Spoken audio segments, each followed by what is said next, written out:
மரணித்தவர்களை அடிக்கடி கனவில் காண்பதனுடைய அர்த்தம் என்ன என்கிற ஒரு கேள்வி கேட்கப்பட்டிருக்கிறது.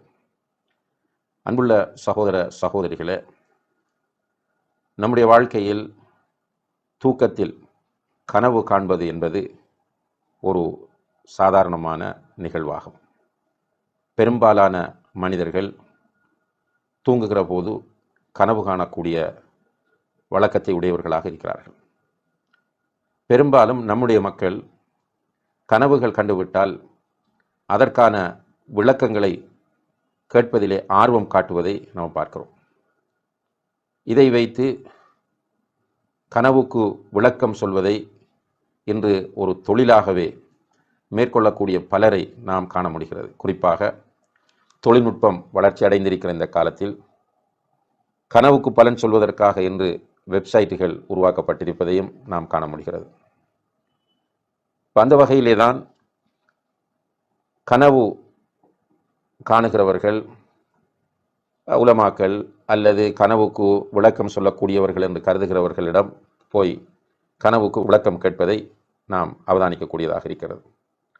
உண்மையிலே கனவுகளை பற்றி இஸ்லாம் என்ன சொல்லுகிறது என்பதை நாம் தெளிவாக புரிந்து கொள்ள வேண்டும். குறிப்பாக கனவுகள் பற்றி நபிகள் நாயகம் ஸல்லல்லாஹு அலைஹி வஸல்லம் அவர்கள் பல செய்திகளை கூறியிருக்கிறார்கள். குறிப்பாக கனவு தொடர்பாக வரக்கூடிய எல்லா ஹதீஸ்களையும் ஒன்று சேர்த்து நாம் பார்க்கிற போது நபிகள் நாயகம் ஸல்லல்லாஹு அலைஹி வஸல்லம் அவர்கள் கனவுகளை 3 வகையாக பிரிப்பதை நாம் பார்க்கிறோம். ஒன்று நல்ல கனவுகள்.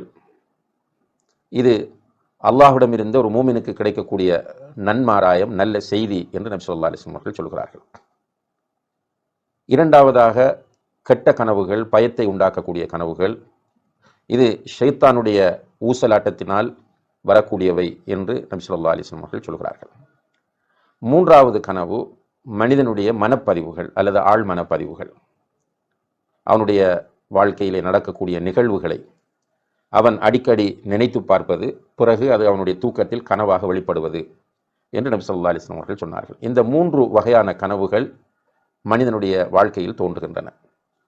இந்த கனவுகளிலே நல்ல கனவுகள் வஹீன் 46 பகுதிகளில் ஒன்று என்று நபி ஸல்லல்லாஹு அலைஹி வஸல்லம் அவர்கள் சொன்ன ஹதீஸ்களை புகாரி, முஸ்லிம் போன்ற ஹதீஸ் கிரந்தங்களிலும் நாம் பார்க்க முடிகிறது. அப்போ இந்த கனவுகளை வைத்து நாம் ஏதோ ஒரு நல்ல விஷயம் நமக்கு நடக்கப் போகிறது அல்லது ஒரு நல்ல செய்தி நமக்கு கிடைக்கப் போகிறது என்கிற ஒரு நன்மாராயத்தை பெற்றுக்கொள்ளலாம்.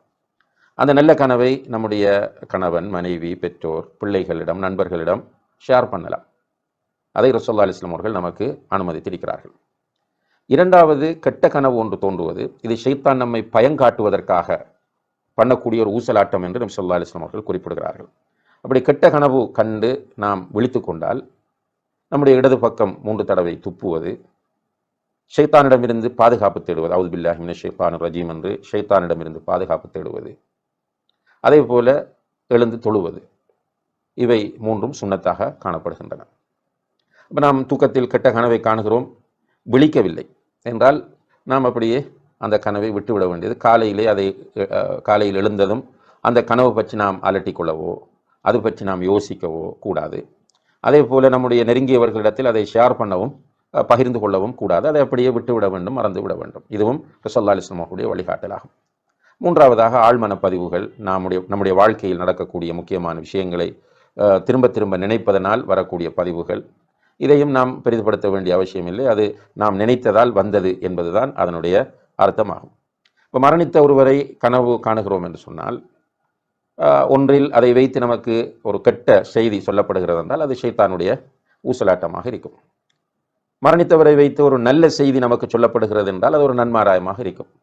அல்லது மரணித்தவரை பற்றி நாம் அடிக்கடி நினைத்ததனால் அவர் கனவிலே தோன்றினார் என்றால் அது ஆழ்மன பதிவாகும் என்பதை நாம் புரிந்து கொள்ள வேண்டும்.